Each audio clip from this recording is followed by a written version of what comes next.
Assalamualaikum Bang Nuim. Waalaikumsalam warahmatullahi taala wabarakatuh. Aduh, sobahul khair, sobahul nur ya Pak. Apa kabar Bang Nuim? Sabahul khair, sabahul ful. Bagaimana melihat sandiwara di negeri kita ini luar biasa Bang Nuim ya. Ada lagi tatip tak sesuai dengan kemauan maka digeser. Nah, bernegara memang mempunyai sebuah konsekuensi dengan peraturan.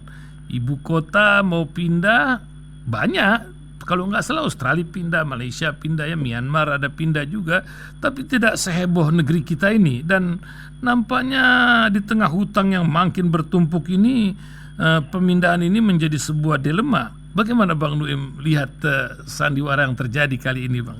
Silakan. Iya, ini ya masing-masing barangkali ingin meninggalkan semacam warisan. Jadi Jokowi pikir kita wariskan ibu kota sajalah. Ada yang mengatakan karena dia tidak suka melihat Anies Baswedan sebagai gubernur ibu kota Republik Indonesia, maka dipindahkan ibu kotanya, bukan ganti gubernurnya, tapi ibu kotanya yang dipindahkan. Jadi seperti yang dikatakan Emil Salim tadi, ini ibaratnya dulu pernah di Inggris itu ada semacam kelakar mengenai Pangeran Mahkota Charles, ya ada Ratu Elizabeth.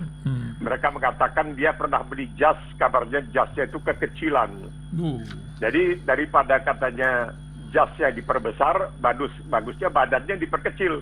Jadi dia harus diet supaya bisa cocok, bukan jasnya yang diperbesar tetapi badannya yang diperkecil. Jadi ya inilah keanehan-keanehan yang terjadi selama ini. Tapi begitulah, kalau orang sudah suka ya tidak akan ada yang mau menyalahkan Jokowi karena mereka kan mengatakan pasti benar apapun yang dilakukannya.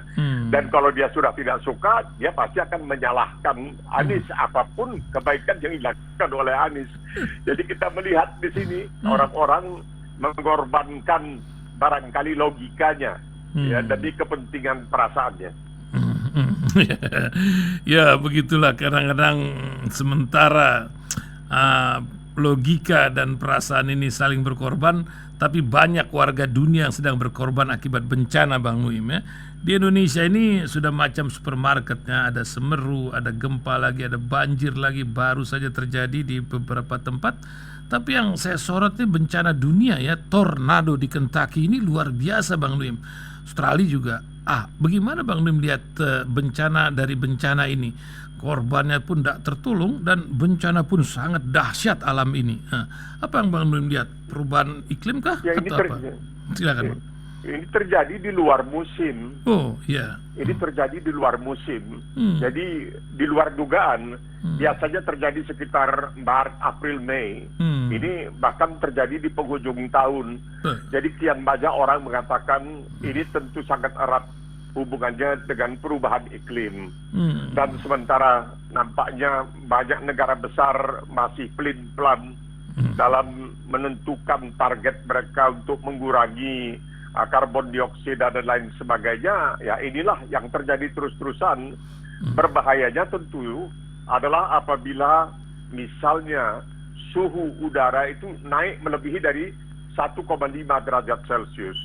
Ini akan menimbulkan pencairan glasen, pencairan es di kutub dan lain sebagainya yang bisa mendapatkan riwayat negara-negara kepulauan di Pasifik, terutama barangkali yang paling pertama terdampak adalah Kepulauan Maladewa. Ini kepulauan yang mayoritas penduduknya beragama Islam, mereka yang pindah dari India dahulu ke sana.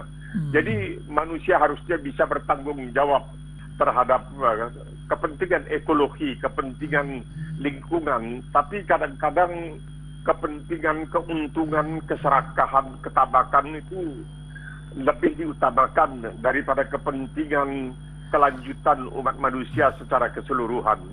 Karena memang kalau misalnya suhu naik lebih dari 1,5 derajat, 1,5 derajat Celcius, ini dampaknya sungguh sangat luar biasa. Dan kita lihat sekarang ini bukan saja apa yang di Amerika disebutkan tornado, di tempat lain disebutkan cyclone, ada yang mengatakan taufan, ada yang mengatakan badai dan lain sebagainya. Tetapi juga ini terjadi di luar musimnya.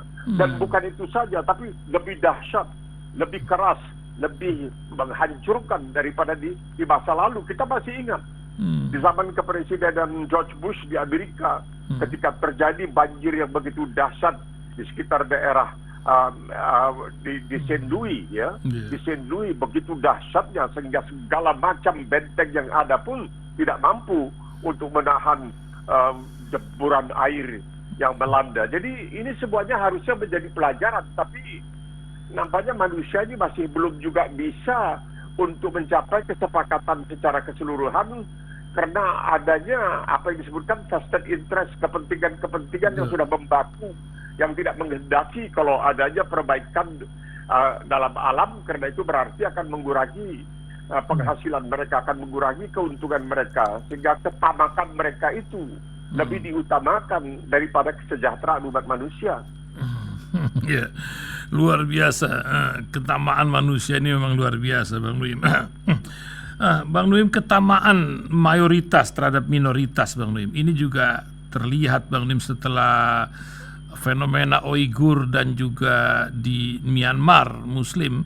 Yang saya ingin sorot ini lagi hari-hari ini terjadi di India, Bang Nuim. Ini di Haryana, ya, daerah bagian India, Gurugram tempatnya. Tempat yang sudah pemerintah resmikan sebagai tempat sholat Jumat di daerah tersebut pun banyak terjadi ekstremis sayap kanan ini, ya, mengusir atau merundung ini umat Islam di sana. Tadi Bang Nuim bilang sampai dahulu orang Islam pindah ke negara yang pulauan itu, ya. Apa yang Bang Nuim lihat ini fenomena apa? Dulu Hindu tidak sedemikian keras macam gini, kok ini berubah macam gini? Ini apa teroris apa yang terjadi di sana, Bang? Ya, mereka menarik pelajaran. Mereka melihat selagi kekejaman kamu, selagi kezaliman kamu, selagi kefasisan kamu ditujukan terhadap umat Islam, itu sah-sah saja. Tak akan banyak yang protes. Kita lihat bagaimana yang terjadi di Inggris, bahkan secara resmi dikatakan apa yang dilakukan oleh RRT, oleh Cina, itu adalah genosida terhadap umat Islam. Mereka menggampangkan saja, itu teroris, itu katanya itu teroris. Kalau teroris sudah segalanya boleh. Pokoknya kalau bangsanya, kalau korbannya adalah umat Islam, itu tidak jadi apa-apa. Yang menarik, kita sudah pernah bicara mengenai soal ini. Ketika Rasil menanyakan tentang Aung San Suu Kyi, yang kemudian sekarang telah dijatuhi hukuman dan akan terus diadili dan bahkan bisa dijatuhi hukuman yang lebih berat lagi. Waktu itu saya mengatakan, apakah ini tidak mungkin bahwa segala ini adalah kualatnya Aung San Suu Kyi terhadap umat Islam? Kenapa? Karena ketika umat Islam Rohingya diperlakukan dengan sangat tidak manusiawi oleh orang-orang Buddhis yang dikatakan begitu lemah lembut, sehingga mereka ini kalau mau minum airnya itu disaring. Takut katanya ada nanti organisme yang bisa tertelan masuk ke dalam perut mereka. Mereka tidak ingin karena organisme itu punya nyawa, jadi jangan sampai tertelan dan dia mati. Mereka tidak mau melakukan perjalanan malam hari dengan mobil karena sering ada kupu-kupu, gas dan lain sebagainya yang terlantar oleh mobil di malam hari, karena ya serangga-serangga ini tertarik oleh sinar lampu mobil. Begitu mereka prihatinnya terhadap serangga, tapi mereka tidak punya keprihatinan terhadap manusia. Sudah berapa kali kita bicarakan tentang kekejaman umat Buddhis di Myanmar, dahulu Burma, terhadap umat Islam.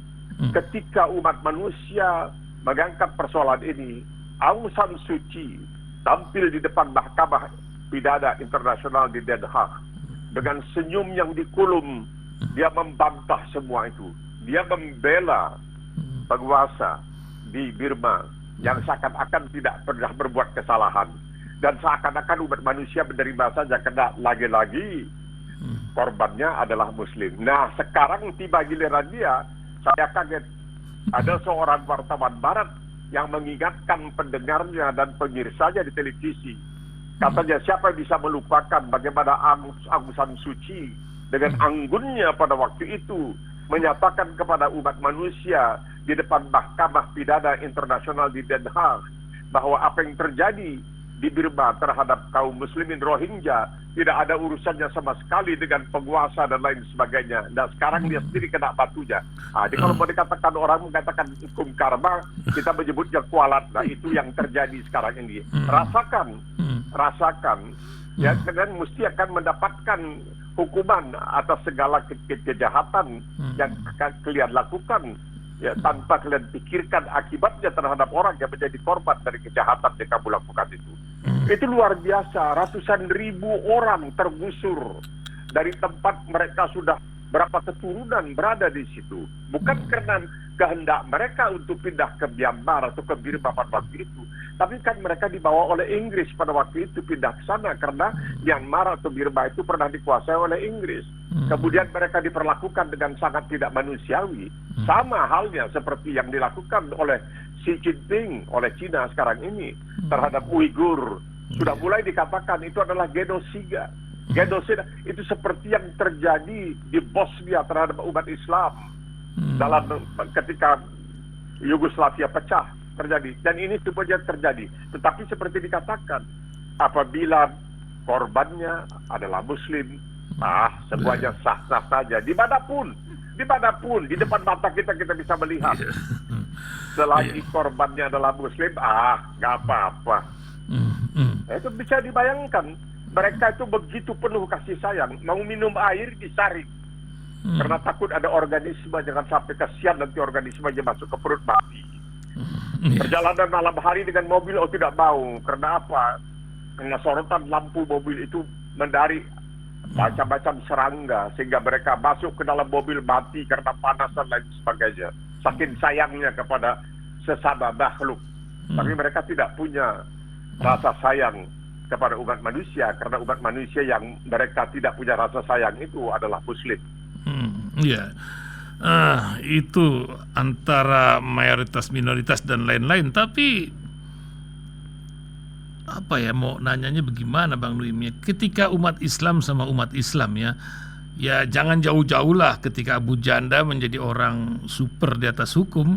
Apalagi kita lebih jauh lagi melihat antara umat Muslim dan umat Muslim yang saling membunuh di berbagai tempat. Itu apa persepsi zaman apa ini yang kita sedang jalani ini, Bang Nuim? Belajar kabil-kabil.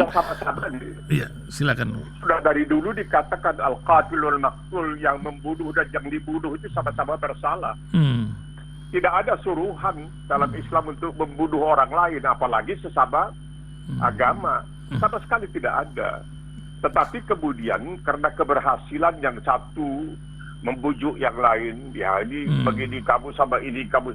Bagaimana? Sedangkan dikatakan man qatala nafs bighairi nafsin, kalau kita membunuh atau menghilangkan nyawa orang lain, tidak disebutkan apakah dia Muslim atau non-Muslim, orang kulit putih atau kulit hitam, tidak dikatakan. Barang siapa menghilangkan nyawa tanpa pembenaran, bukan karena dia melakukan kejahatan dan lain sebagainya, maka itu sama saja seperti dia menghilangkan nyawa seluruh kemanusiaan. Dan barang siapa yang menyelamatkan. Jadi kita melihat terus terjadi di depan. Kita lihat bagaimana yang terjadi di Yaman. Kita lihat bagaimana yang terjadi di Suriah. Mereka lebih suka berbaku hantam antara sesama mereka daripada menghadapi musuh bersama Israel.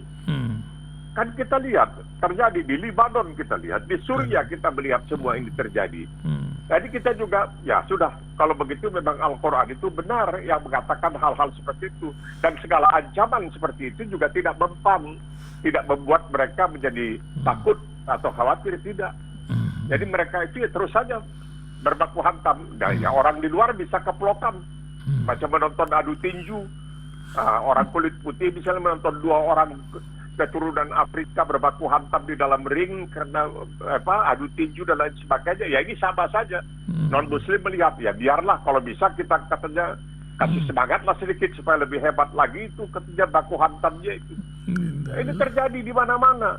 Kita lihat di Nigeria, kita lihat terjadi di Yaman, kita lihat terjadi di Suriah. Lalu ada yang mengatakan dirinya ISIS. Ad-Dawlatul Islamiyah fil Iraq wa Syam, yang konon katanya mau mendirikan daulah Islamiyah di Irak dan di Syam dan sebagainya. Tapi mereka itu 2 jengkal berangkat, mereka bisa sampai ke Palestina, mereka tidak pernah ke sana untuk membela bangsa Palestina. Bagaimana mereka mengaku sebagai suatu daulah Islamiyah? Kita jadi curiga kepada mereka. Ya, yang disalahkan siapa? Oh, itu jahat tuh, kejam sekali tuh ISIS. Itu kejamnya luar biasa tuh, Islamnya kejamnya. Jadi kan kesempatan untuk menjelekkan nama Islam dan Muslim sekaligus. Ini yang dicari-cari. Nah, kita lihat saja sekarang ini di depan mata kita sendiri. Kalau kamu menjelekkan Islam, orang tidak akan mengatakan sesuatu biarpun di negara yang paling besar jumlah umat Islamnya. Sampai ada ulama yang bertanya itu Abu Janda itu kok bisa ya? Itu Permadi Arya itu kok bisa sih menjelek-jelekkan begitu tanpa ada konsekuensinya? Sedangkan kalau menjelekkan yang lain bisa langsung ditangani oleh polisi. Ya itu dia, kita lihat di depan mata kita sendiri di negara yang dikatakan paling besar jumlah umat Islam. Di negara di mana umat Islam paling berjasa dalam memerdekakan bangsa itu. Ini sekarang terjadi. Inilah yang namanya air susu dibalas dengan air tuba. Umat Islam berjuang pada tahun 45, terutama dalam peristiwa 10 November. Berjuang mati-matian karena adanya keputusan, adanya fatwa para alim ulama, itu jihad fisabilillah untuk memerdekakan Indonesia. Maka para santri dengan Allahu Akbar dan lain sebagainya berjuang. Sekarang lihat, seakan-akan kita yang dikatakan mau merusak NKRI, bukan kita yang berjuang untuk NKRI. Ya, kadang pejuang ini menjadi sebuah masalah. Ya, kita contohkan Palestina. Hamas ini kena stempel teroris sama Inggris. Kemarin minggu lalu kita sudah bincang. Australia pun kalau tidak salah ikut baris dengan Inggris. Nah, apa yang menyebabkan perjalanan perjuangan selalu dilalui oleh fitnah-fitnah atau macam begini, Bang Nuim?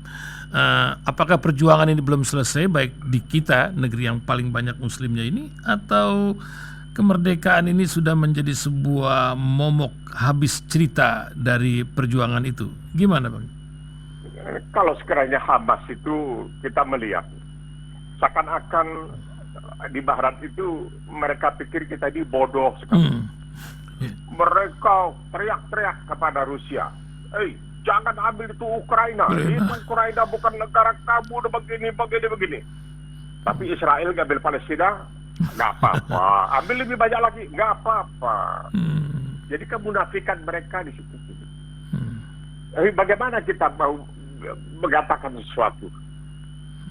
Ini kenyataan Palestina, mereka serobot habis-habisan oleh Israel. Tidak ada yang berani mengatakan sesuatu apapun. Tapi mereka teriak-teriak. Karena Rusia katanya mengirimkan bala tentaranya ke perbatasan Ukraina. Awas, kalau sampai terjadi kita kenakan sanksi. Bilang kepada Israel kalau berani, jangan terus diambil itu rumah tanah bangsa Palestina. Itulah dia kita melihat keadaan dunia sekarang ini. Jadi sebenarnya memang tidak benar. Jadi kalau orang mengatakan, itu syariah Islam, dia nggak bisa, itu begini. Ini apa yang berlaku sekarang ini? Ini syariah apa ini yang berlaku sekarang ini?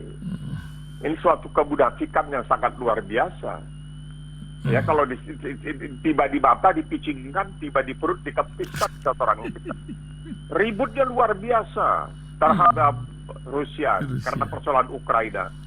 Tapi kenapa tidak mengatakan sesuatu kepada Israel mengenai Palestina? Itulah yang kadang kita juga ya sudah. Itulah dia dunia. Itu jadi kemunafikan yang sangat luar biasa. Kemunafikan sudah mencapai puncaknya. Dan itu ditunjukkan di depan mata kita kalau kita memang mau melihat. Oh iya, mereka ini rupanya memang munafik. Tiba di mata dipicingkan, tiba di perut dikempiskan. Kalau orang lain bikin terhadap Muslim, karena apa? Ya karena korbannya Palestina itu lagi-lagi Muslim.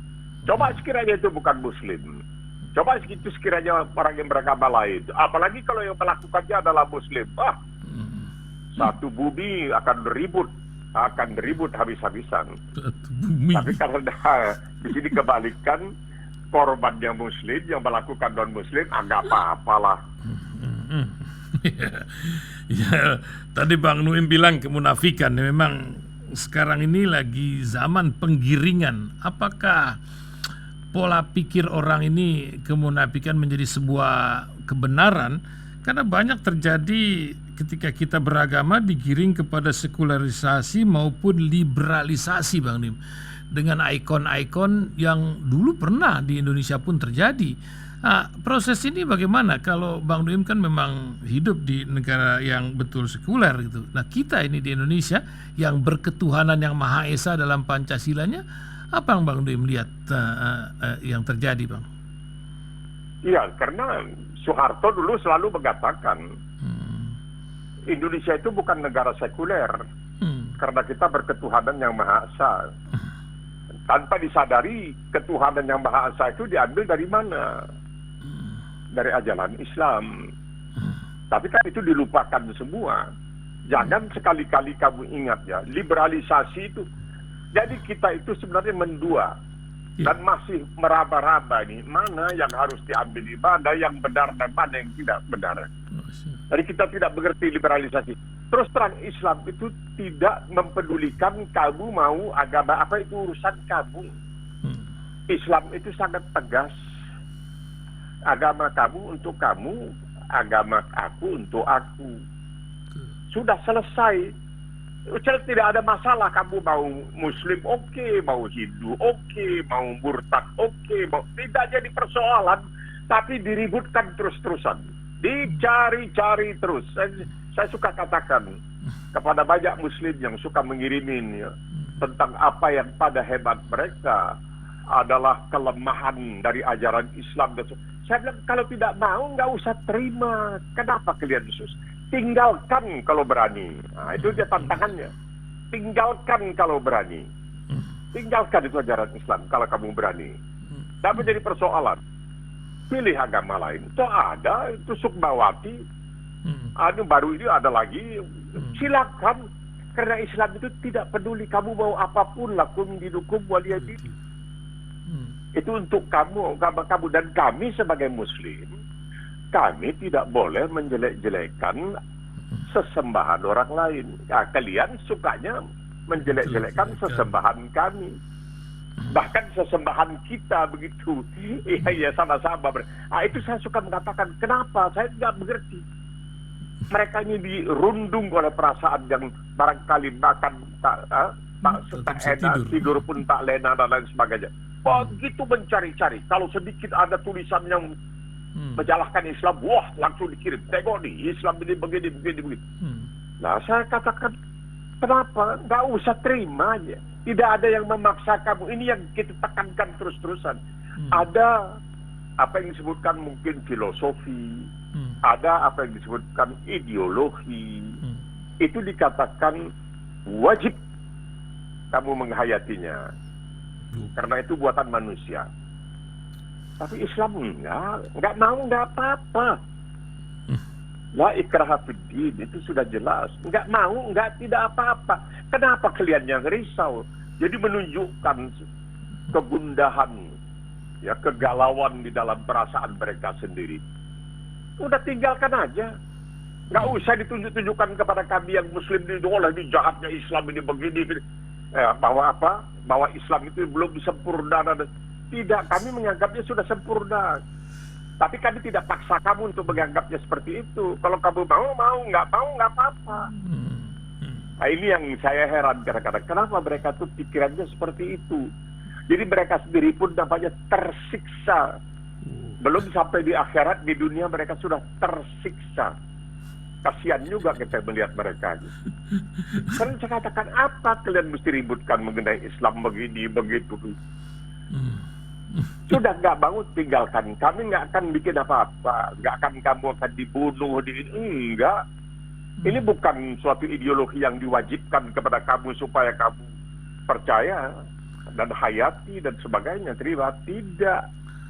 Ini agama yang bebas. La ikraha fiddin. Lakum dinukum waliyadin. Terserah.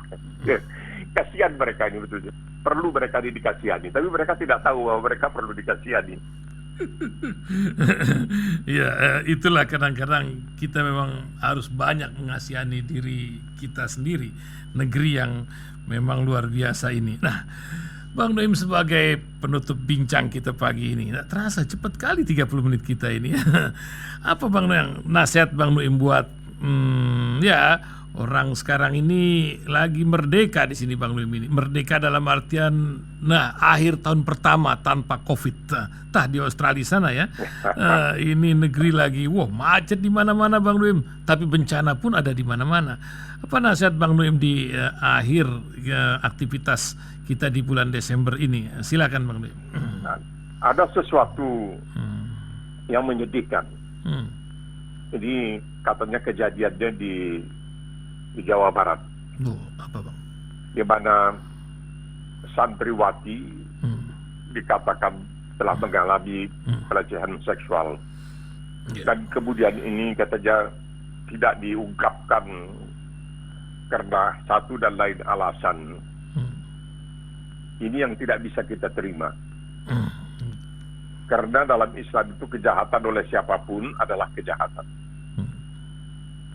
Kita selalu dikatakan, ada satu tafsir yang bagus sekali oleh Muhammad Asad. Ya. Muhammad Asad ini seorang Yahudi dari Austria di Eropa.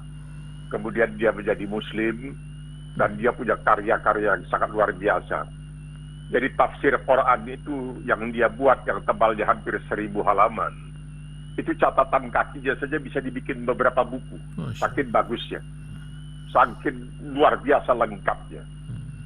Di situ dia menerjemahkan satu ayat yang sering dikutip biasanya dalam pembukaan khutbah Jumat. Ya ayyuhalladzina amanu taqullaha wa qulu qawlan sadida. Kamu harus berkata terus sampai muncul kebenaran. Jadi kebenaran itu tidak bisa ditutup-tutupi. Malu, ya bukan malu, itu manusia.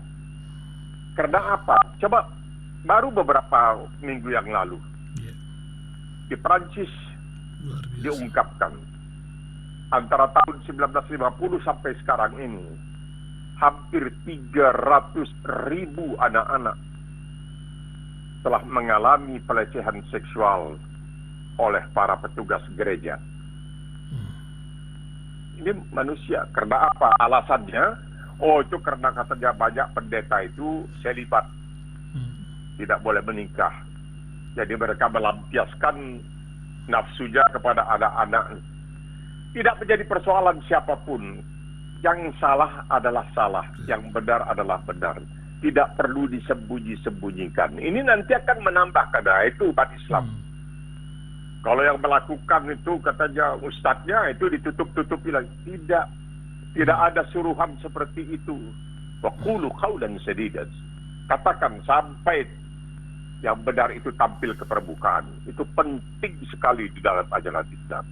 Nah, mungkin saja dahulu ketika sering terjadi dan dilaporkan tentang pelecehan seksual anak-anak ya atau disebutkan pedofilia yang dilakukan oleh para pendeta terutama Katolik itu dikatakan karena apa? Karena mereka selibat tidak boleh menikah. Lalu ada yang mengatakan bukan, karena mereka itu sebagai orang suci, mereka itu digempur habis-habisan oleh setan terus-terusan. Yang sekali datang berapa banyak itu setan kita menggempur untuk menjerumuskan mereka ke dalam dosa. Itu semua tergantung kepada manusianya.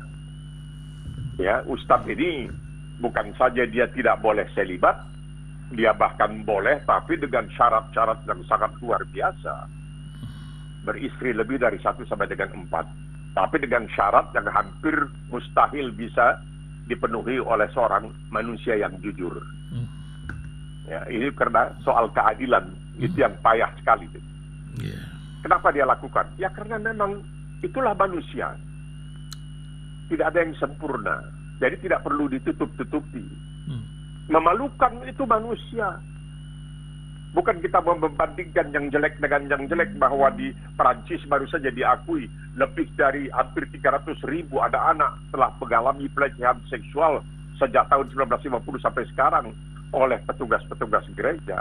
Itu urusan mereka, bukan urusan kita. Tapi menunjukkan, inilah manusia. Dengan segala kelebihannya. Oleh sebab itu ada agama untuk memberi kekuatan kepada kelebihan itu, insya Allah. Ya, memang sebuah kenyataan ketika iblis sama setan selalu mendampingi manusia. Ini yang jadi masalah. Ada lagi Bang Nuim, di minggu ini khotbah apa yang akan disampaikan Bang Nuim ke para jamaah di Banten? Ini kan masalah ini sekarang ini yang perdebatan agak seru ini adalah bolehkah, tidak bolehkah mengucapkan Selamat Natal. Ini terus-terusan terjadi setiap tahun, terus ada saja. Jadi kita coba bisa kita teliti dari segi lain, bolehkah, tidak bolehkah, dan lain sebagainya. Ya, memang itu sejak tahun 70-an itu menjadi sebuah fenomena. Terima kasih Bang Nuim pagi hari ini sudah menemani kita 30 menit bersama para pendengar radio Silaturahim di berbagai tempat ya. Ada yang di Auckland ini, ada yang di Toronto Bang Nuim, ada pendengar kita di Jerman, juga di 9 stasiun di dalam negeri lainnya. Terima kasih Bang Nuim pagi hari ini membuat semangat kita. Assalamualaikum Bang Nuim. Waalaikumsalam warahmatullahi wabarakatuh.